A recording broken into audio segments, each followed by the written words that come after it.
Hola, muy buenos días hermanos, que Dios les bendiga. Vamos a dar inicio a este sermón que está titulado Guerra de Gigantes.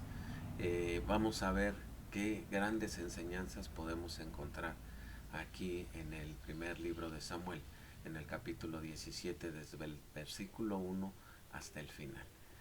Hay una gran enseñanza que tenemos que sacar de aquí.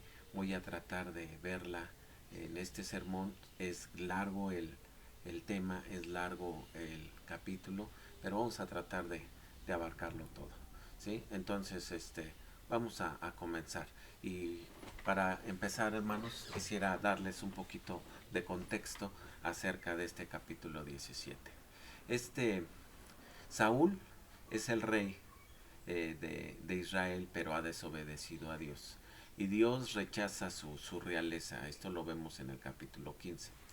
Dios le dijo a Samuel que ungiera a David, y Samuel lo hizo, aunque lo hizo en secreto. Saúl no sabe que David ha sido ungido. Eso lo vemos en el capítulo 16, versículo del 1 al 13. El Espíritu del Señor descendió sobre David poderosamente. Lo vemos en el versículo 13 del capítulo 16. David es músico y en ocasiones ha tocado el arpa ante Saúl para calmar su estado de ánimo. Esto le ha ayudado mucho a Saúl. Esto lo vemos en los capítulos 16 del versículo 14 al 23. Sin embargo, como veremos en este capítulo 17, Saúl parece no conocer a David. Esto puede apoyar la idea de que la historia de Saúl y David venga de algunas otras fuentes. Sin embargo, también es posible que Saúl haya gozado del entretenimiento de David y que le concede a él, pero David sea tan poca figura en la corte que Saúl no le reconoce como cuando se encuentra en un contexto familiar, o sea, en el campo de batalla. Vamos a ver qué dice ahí el primer versículo del capítulo 17. Dice, y los filisteos juntaron sus ejércitos para la guerra y congregáronse en Soshó, que es de Judá, y se asentaron en el campo entre Soshó y Aseca en Efes Damín. Los filisteos siempre han sido enemigos de Israel.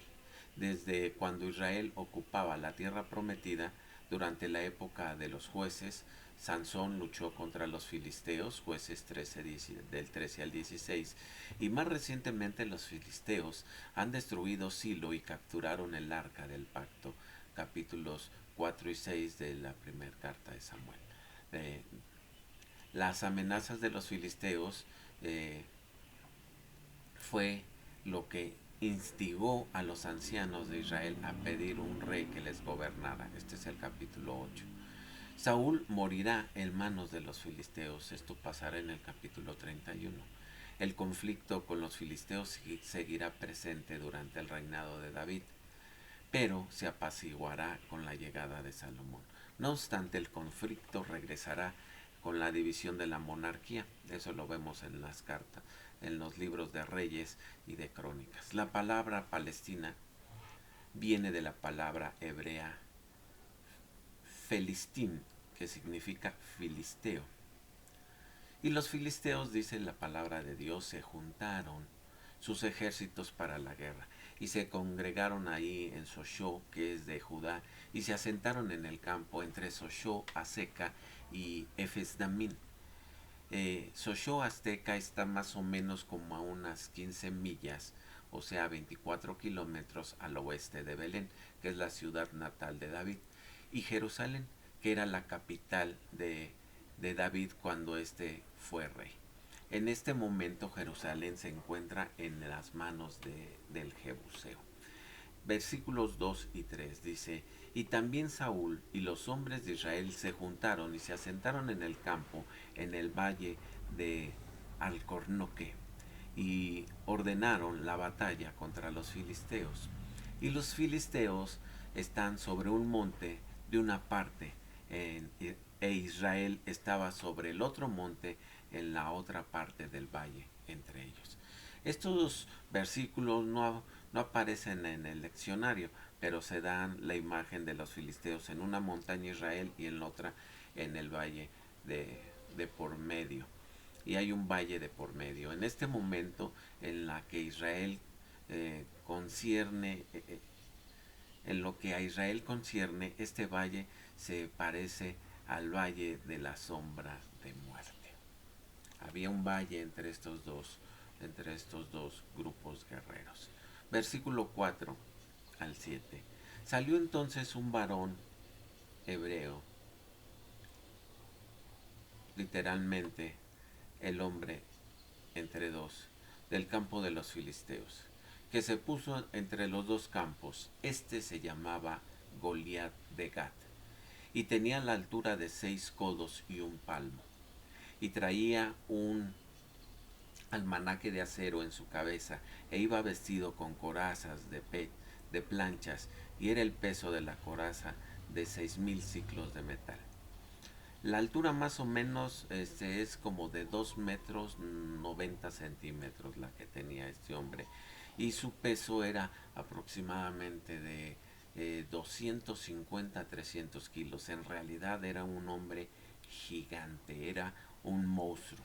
Y dice la palabra, y traía un almanaque de acero en su cabeza, y iba vestido con corazas de planchas, y era el peso de la coraza de 5000 siclos de metal. Versículo 6, y sobre sus piernas traía grebas de hierro y escudo de acero a sus hombros, y el asta de su lanza era como de un enjulio de telar, y tenía el hierro de su lanza 600 ciclos de hierro, e iba su escudero delante de él. Era un hombre que podemos decirlo, les llamaban ellos paladines, eran hombres de guerra, hombres que se dedicaban a esto, un hombre muy grande, ahora sí que, con una armadura tremenda. Y salió entonces un varón, que era literalmente entre el campo de los filisteos. El narrador describe a detalle a Goliat, al temido que mide 6 codos y un palmo, casi 10 pies. En la versión Septuaginta mide 4 codos y un palmo de alto. De cualquier manera está claro que se trata de un hombre gigantesco, como les decía, de 2 metros 90.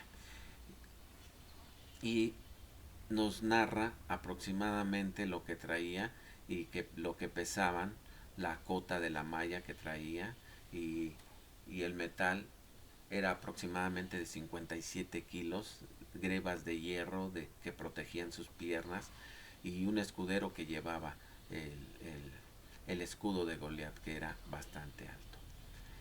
El asta de su lanzo era como un enjulio de telar, y tenía en el hierro en su lanza 600 ciclos de hierro.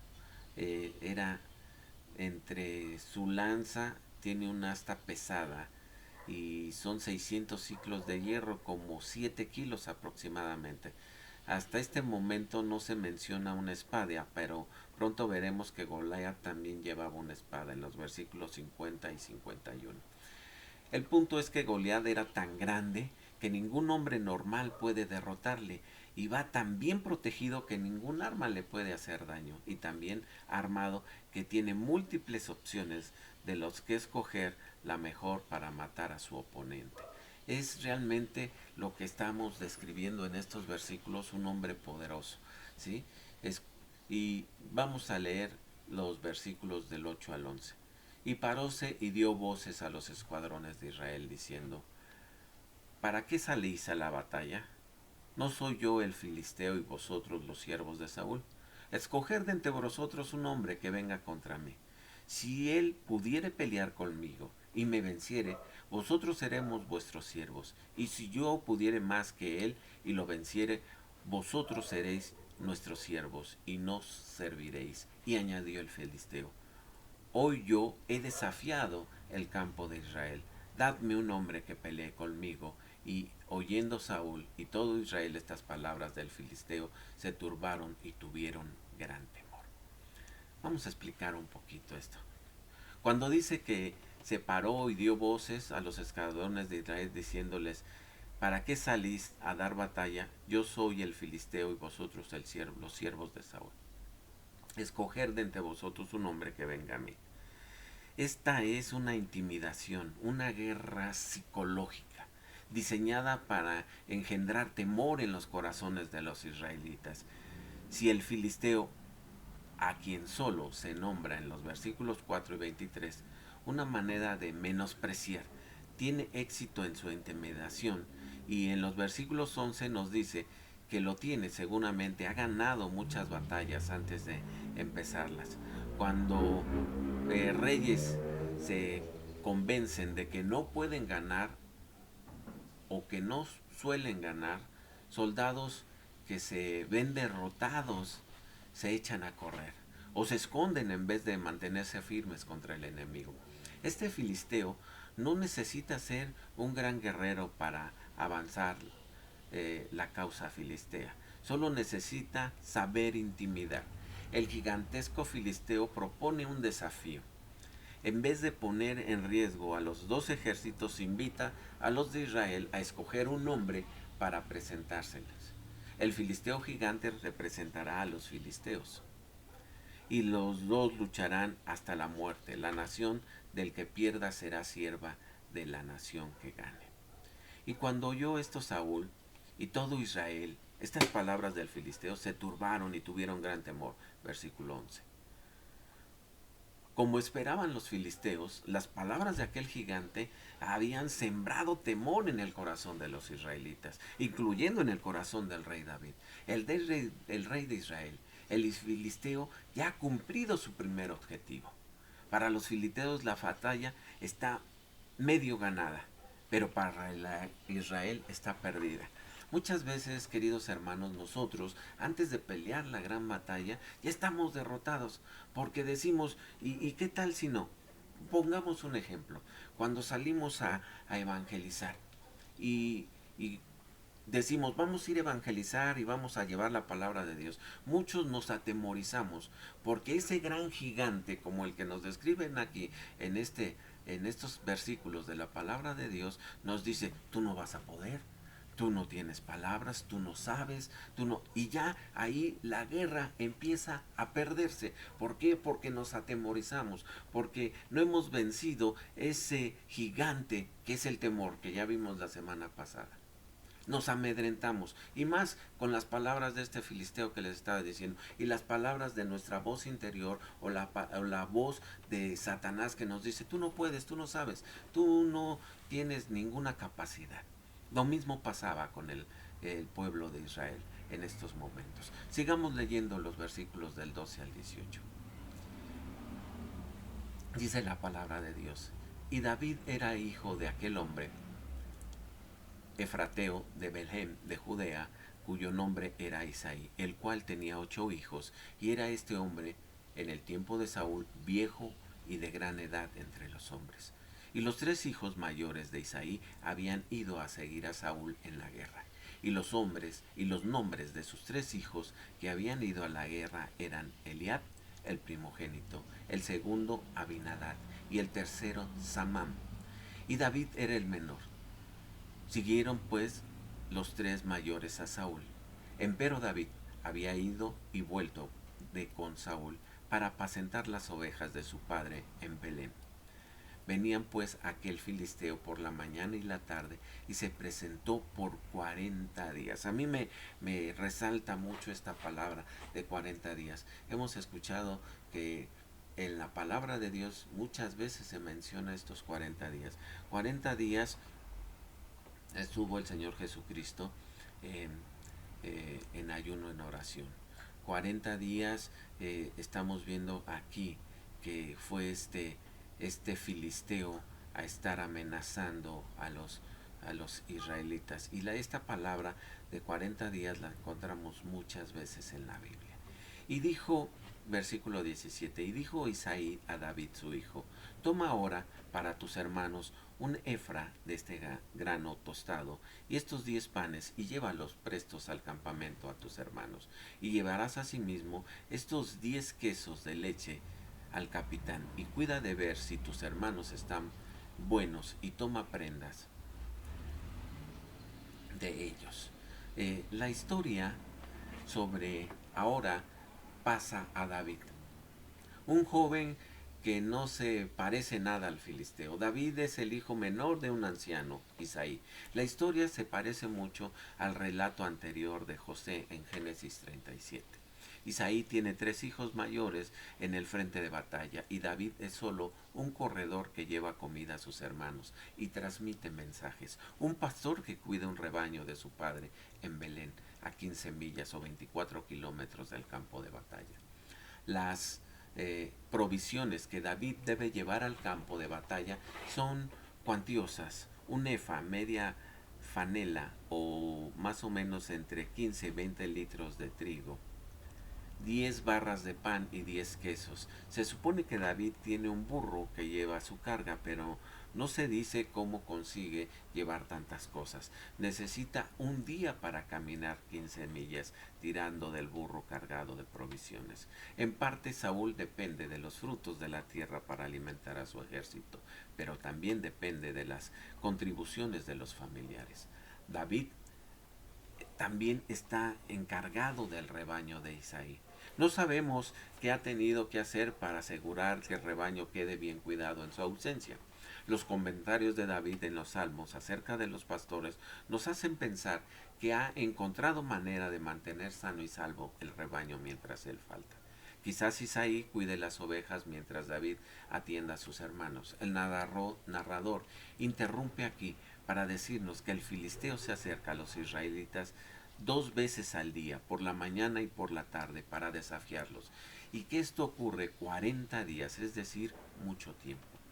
Isaí le pide a David que les lleve provisiones a sus hermanos, los quesos para su comandante, no el comandante inmediato, sino el que manda sobre 1000. Isaí también le dice a David que vaya a ver cómo están sus hermanos para tomar prenda de ellos, que le traiga alguna seguridad de que se encuentran con bien. Versículos 19 al 23. Saúl y ellos y todos los de Israel estaban en el valle del Alcornopio, peleando con los filisteos. Levantándose pues David de mañana y dejando las ovejas al cuidado de un guarda, fuese con la carga para que Isaí le había mandado, y llegó al atrincheramiento del ejército, el cual había salido en ordenanza y tocaba arma para pelea, porque así los israelitas como los filisteos estaban en ordenanza, escuadrón contra escuadrón. David dejó de sobre sí la carga en mano del que guardaba el bagaje y corrió al escuadrón, y llegando, ¿qué hubo?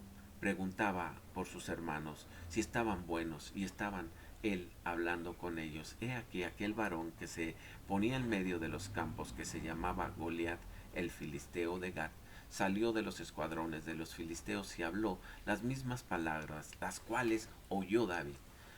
La última vez que supimos algo del ejército de Israel, Goliat le retaba a diario y turbábanse y tenían gran miedo. Versículo 11. Nadie ha contestado el reto de Goliat, y por eso los ejércitos luchan uno contra otro. No hay ninguna explicación cómo va la batalla. Seguramente hay hombres muertos, pero todavía no hay un ganador decisivo.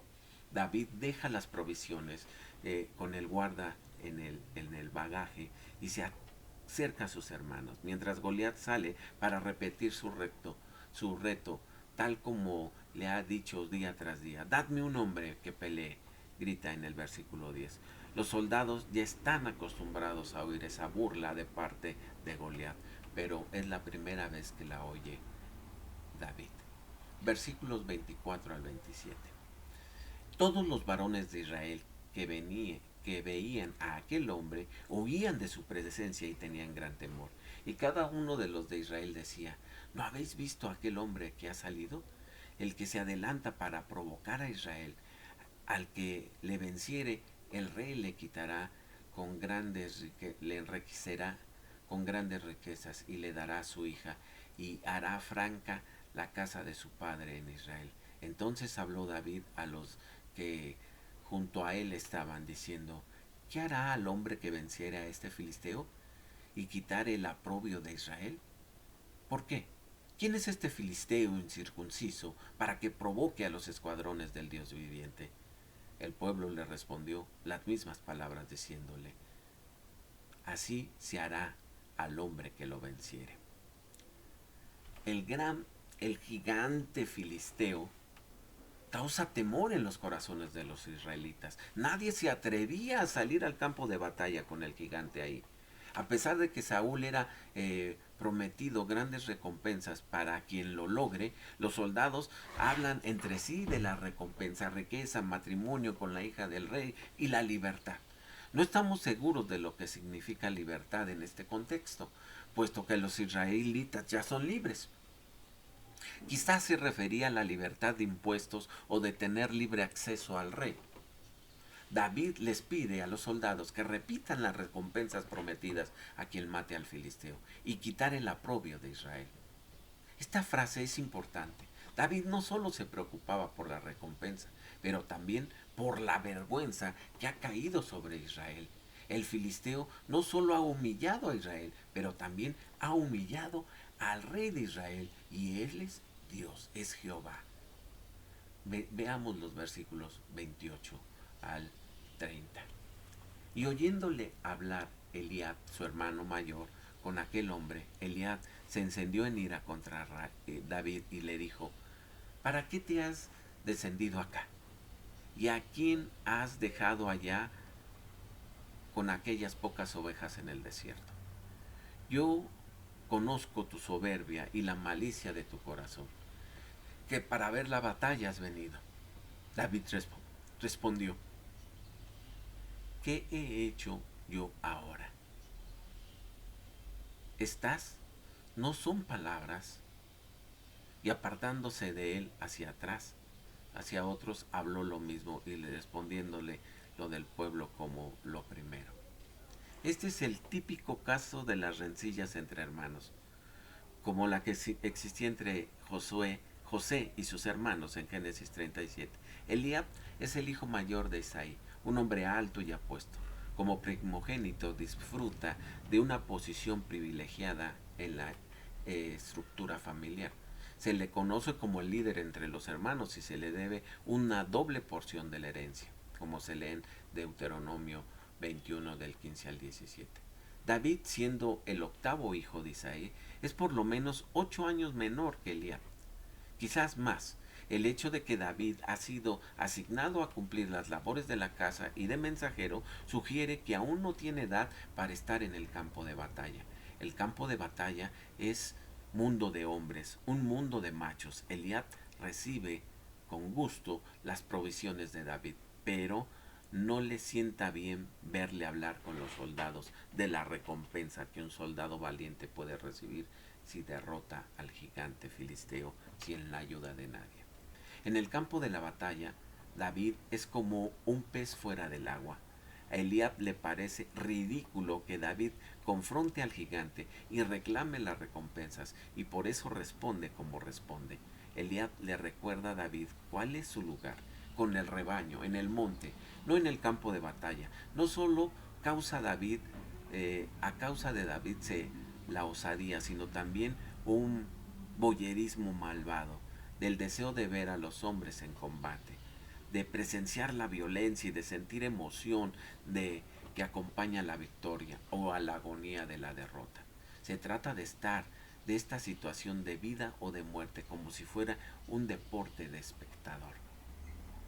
Nos preguntamos cómo es que Eliab vio cómo Samuel ungía a David. ¿Puede comportarse de manera tan despectiva con un ungido?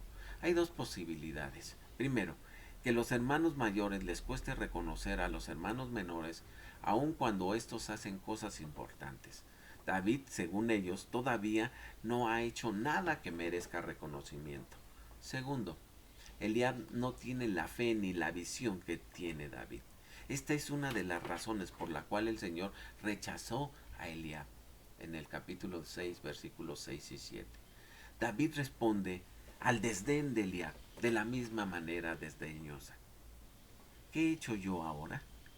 Estas no son palabras. La pregunta natural de un hermano menor ante el insulto de un hermano mayor. Es más, David no consiente ser silenciado por Eliab. le da la espalda a su hermano y sigue conversando con los soldados. Versículos 31. Y esa es la palabra de Dios. Y fueron oídas las palabras que David había dicho, las cuales, ¿cómo referirse delante de Saúl? Él lo hizo venir. Él lo hizo venir. Elías no estaba preparado para tomar en serio a David, pero los demás sí. Corre la palabra entre los soldados que hay un joven que no se deja intimidar por el gigante filisteo, alguien que ha expresado interés por cobrar la recompensa. Después de haber sufrido 40 días de humillación pública, los israelitas estarían ansiosos de recibir noticias de que hay entre ellos un hombre valiente que podía salvarles del gigante y librarles de su vergüenza. La palabra se extiende entre las filas hasta llega a los oídos de Saúl y este manda traer a David. Saúl lleva más de un mes esperando conocer y dar la mano al hombre valiente que está dispuesto a enfrentar al gigante. Este hombre valiente es David, el gigante David, el gigante en la fe, porque él estaba confiando en el Señor. Veamos qué dicen los versículos 32 al 37. Y dijo David a Saúl: no desmaye ninguno a causa de él. Tu siervo irá a pelear con ese filisteo. Y dijo Saúl a David: no podrás tú ir contra aquel filisteo para pelear con él, porque tú eres un mozo, o sea, un joven, un adolescente, por decirlo así, y él un hombre de guerra desde su juventud. Y David respondió a Saúl: tu siervo era pastor en las ovejas de su padre, y venía un león o un oso, y tomaba algún cordero de la manada, y salía yo tras él, y heríalo, y librábalo de la boca, y se levantaba contra mí, yo le echaba mano de la quijada, y le hería y le mataba. Fuese león, fuese oso, tu siervo lo mataba, pues este filisteo incircunciso será como uno de ellos, porque ha provocado al ejército del Dios viviente. Y añadió David: Jehová me ha librado de las garras del león y de las garras del oso. Él también me librará de la mano de este filisteo. Y dijo Saúl a David: ve, y Jehová sea contigo.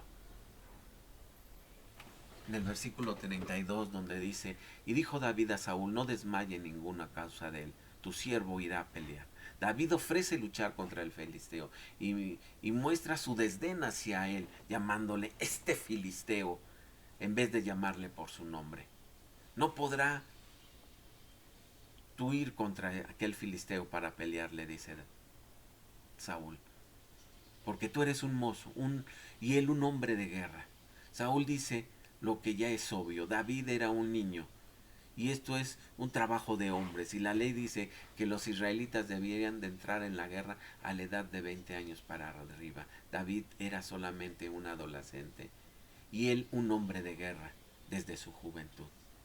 El filisteo ha sido guerrero por muchos años, seguramente más tiempo del que David tenga de vida. No solo es enorme y bien armado, pero también cuenta con mucha experiencia en el campo de batalla.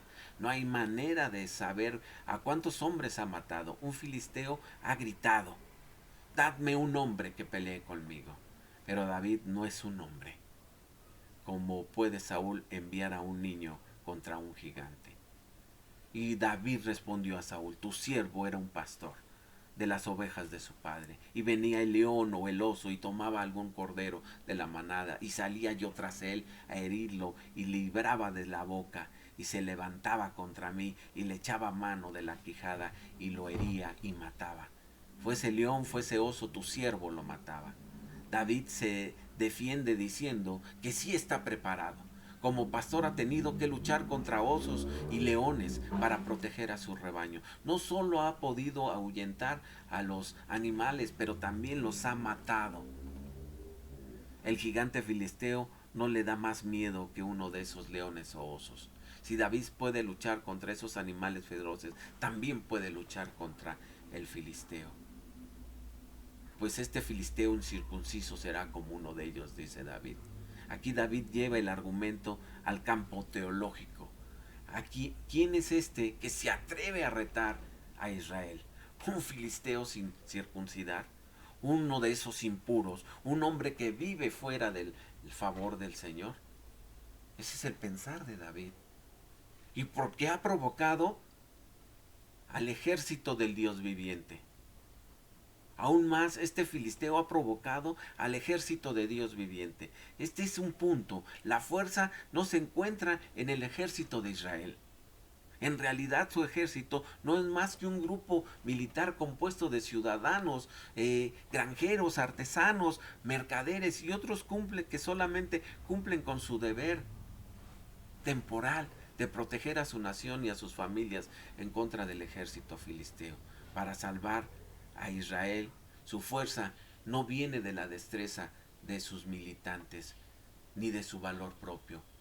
Su fuerza y su valor depende del Dios viviente. Y añadió David: Jehová me ha librado de las garras del oso y de las garras del león. También me librará de las manos de este filisteo.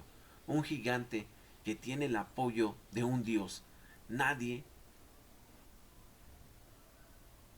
tiene esto. No es ningún reto para un joven que disfruta del apoyo del Dios viviente. El mismo Dios que ayudó a este pastorcito a matar leones y osos, ahora le ayudará a matar a un filisteo. Y dijo Saúl a David: ve y Jehová sea contigo. Entonces Saúl no tiene a nadie que fuera a enfrentarse con el gigante. Y sin estar dispuesto a hacerlo, él mismo dice: ve y Jehová sea contigo. Versículos 38 al 40. Y Saúl vistió a David de sus ropas y puso sobre su cabeza un almete de acero y armóle de coraza, y ciñó a David su espada sobre su espalda, y probó a andar, porque nunca había probado. Y dijo David a Saúl: yo no puedo andar con esto, porque nunca lo he practicado. Y echando de sí David aquellas cosas, tomó su cayado en su mano y escogió 5 piedras lisas del arroyo y púsolas en un saco pastoril y el susurro que traía, y con su honda en su mano va hacia ese filisteo. Cuando dice la palabra de Dios que Saúl vistió a David de sus ropas, si Saúl ha de permitir que este joven represente a Israel en batalla contra los filisteos, que de ayudarle poniéndole su propia armadura. Inmediatamente nos damos cuenta de que aquí hay algo que no encaja. David ha luchado contra leones y osos armados solo de fe en el Dios viviente. Y el filisteo, el que se esconde tras cotas de malla y escudos. Dice la palabra de Dios: y ciñó David su espada sobre sus vestidos y probó a andar, porque nunca había probado. Y dijo David a Saúl: yo no puedo andar con esto, porque nunca lo practiqué. Y echando de sí aquellas cosas, las tiró. Esta situación parece algo cómica, cuando recordamos que Saúl es un hombre que del hombro arriba sobrepujaba a cualquiera de su pueblo, o sea que era muy alto. Se nos ha dicho que David era de hermoso parecer, pero en ninguna parte dice que sea alto. Aquí tenemos la imagen de un joven vestido con armadura 4 tallas mayor que él, a quien le cuesta andar con la armadura puesta. Nadie puede entrar a batalla así. Todo este tiempo David ha sabido de dónde viene su fuerza y se quita la armadura. Entonces se arma con las cosas a las que está acostumbrado: un palo de madera, una honda y 5 piedras que ha escogido. Es importante notar que David no confronta al gigante con las manos vacías. No evita las armas, pero sí las escoge según su estatura y su destreza. Las armas que escoge no son tan impresionantes como las que porta el gigante, pero son mortales de todos modos. Su intención no es intimidar, sino matar. Es más, el arma más letal que tiene, la honda, es tan pequeña que pasa desapercibida, y el filisteo solo menciona la vara de David. Ni siquiera se fija en la arma que causará su muerte. Tomó su cayado en su mano, escogió 5 piedras y las puso en el saco pastoril y en el zurrón que traía, y con su honda en su mano va hacia el filisteo. Armado de esta manera, David se acerca al filisteo. Versículos 41 al 44. Y el filisteo venía andando y acercándose a David, y su escudero delante de él. Y como el filisteo miró y vio a David, viólo en poco, porque era mancebo y rubio y de hermoso parecer. Y dijo el filisteo a David: ¿Soy yo perro para que vengan a mí con palos? Y maldijo a David por sus dioses. Dijo luego el filisteo a David: Ven a mí, y daré tu carne a las aves del cielo y a las bestias del campo. Y el filisteo venía andando hacia David. El gigante filisteo ni siquiera se digna a entrar solo en el campo de batalla. Le acompaña un escudero que funcionaba como su primera línea de defensa. Podemos estar seguros que este escudero es uno de los mejores soldados filisteos, escogidos por su fuerza, valor y su pericia atlética. Nos lo imaginamos entrenando a diario para mantener su fuerza y agilidad. Sería raro que un escudero dejase pasar una lanza o una flecha. El gigantesco filisteo va bien protegido, pero este escudero debe asegurar de que el gigante no necesite armadura. Y como el filisteo vio a David, tuvo en poco, porque era mancebo y rubio y de hermoso parecer. Cuando el gigante filisteo se fija en David, no ve más que un niño bonito, un oponente inmerecido. Y dijo el filisteo a David: ¿Soy yo perro para que vengan a mí con palos? Hablando de la vara de David, y sin ver la onda, el filisteo grita: ¿Soy yo perro para que vengan a mí con palos? Y maldijo a David por sus dioses. Antes supimos que el dios filisteo es Dagón.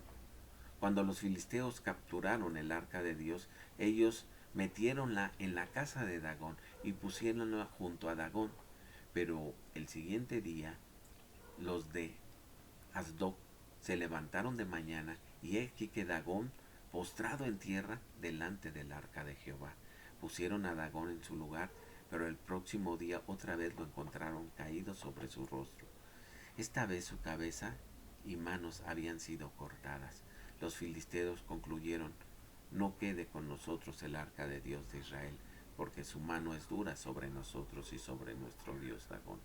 Entonces David no le da ningún miedo ser maldecido por los reyes filisteos, como diría el apóstol Pablo más adelante, que el ídolo nada es en el mundo y que no hay más de un Dios. 1 Corintios 8:4.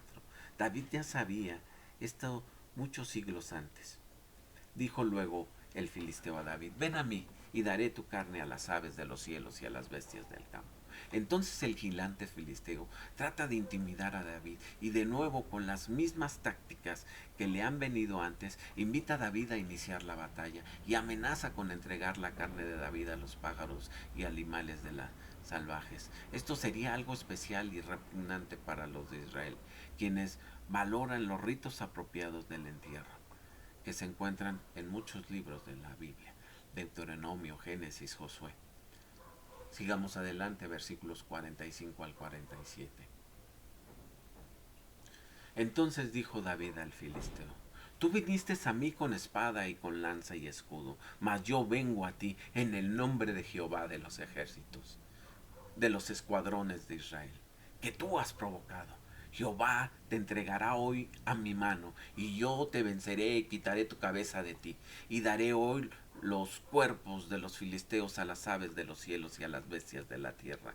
Y sabrá la tierra toda que hay Dios en Israel.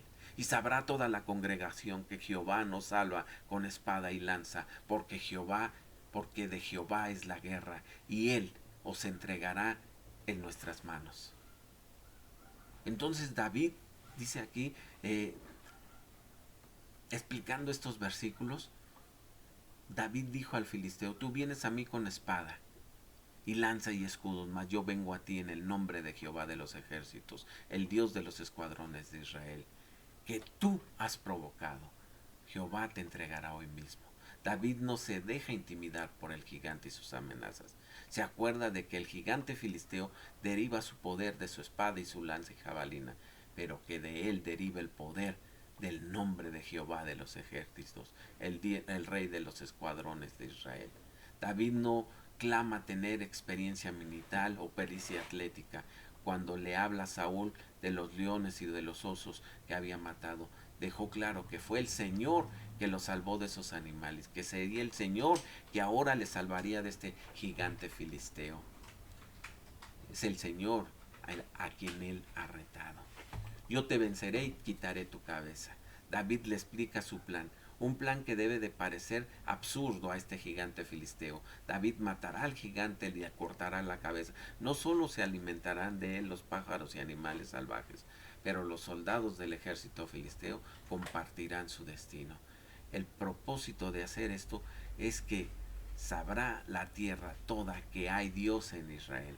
Además, esta congregación, filisteos e israelitas, aprenderán que Jehová nos salva con espada y lanza.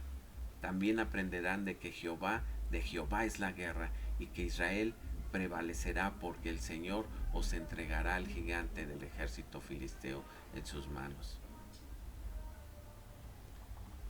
Versículos 48 y 49. Y aconteció que como el filisteo se levantó para ir y llegar contra David, David se dio prisa y corrió al combate contra el filisteo. Y metió David su mano al saco y tomó de ahí una piedra y tiróla con la honda e hirió al filisteo en la frente, y la piedra quedó hincada en la frente y cayó en tierra sobre su rostro. Y aconteció el gigante filisteo, protegido por su armadura y sus armas, y escondiéndose detrás de su escuadrón, se acerca a David, y David, libre de peso y de la armadura, se apresura a encontrarse con el filisteo. El gigante es pesado y lento, pero David es ágil y rápido. Y él mete su mano, David, en el saco y tomó su piedra y tiróla con la honda y hirió en la frente. David no limita sus palabras ni sus acciones. Saca una piedra, una de sus 5 que ha escogido, y la lanza a la cabeza del filisteo, mientras los demás se concentraban en la armadura del gigante. El Señor dirigía el ojo de David hacia el único punto vulnerable para el gigante, que era su frente. Y la piedra quedó hincada en la frente y cayó sobre la tierra. La piedra se hunde en la frente del gigante y éste cae boca abajo en la tierra, como antes había caído el dios Dagón. Este es un final apropiado para aquel que ha desafiado al ejército del Dios viviente. La ley requiere morir apedreado para el extranjero como el natural que blasfeme en contra de Dios. Entonces David le cortó la cabeza. Versículos 50 al 54. Así venció David al filisteo con la honda y piedra, e hirió al filisteo y matólo, sin tener David espada en su mano. Mas corrió David y se puso sobre el filisteo, y tomando la espada de él, sacóla de su vaina y matólo, y cortóle con ella la cabeza. Y como los filisteos vieron su gigante muerto, huyeron, levantándose de los israelitas y de Judá, dieron grita y siguieron a los filisteos hasta llegar al valle y hasta las puertas de Crón, y cayeron heridos de los filisteos por el camino hacia Saraim hasta Gohat y Ecrón. Vemos cómo el Señor entrega en sus manos al gigante. La lucha no es tuya, querido hermano. Cuando tú te has propuesto vencer a ese gigante, tener tu fe puesta en el Señor, es cuando las victorias vienen. Pero si tú escuchas la voz que no es de Dios, la voz que no viene de fe, y te dice: tú no puedes, tú eres un pequeño, que no eres hombre de guerra, y te amedrentas, entonces no vas a hacer nada.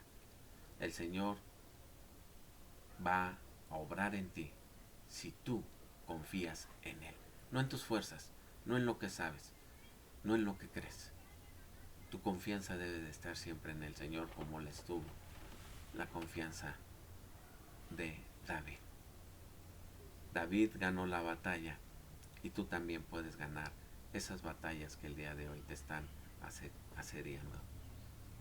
Si tú depositas tu fe en el Señor, si tú confías en el Señor, Él te dará la victoria. Espero en Dios que esta prédica, esta lectura de este capítulo 17 de Samuel sirva de mucho para nuestras vidas. Sabemos que el día de hoy estamos librando batallas contra las enfermedades, contra la pandemia, contra la escuela, contra gente que nos está haciendo mal. Tú confía en el Señor, tú pon tu fuerza y tu fe en Él y Él te dará la victoria. Que el Señor te bendiga, querido hermano. Hasta pronto.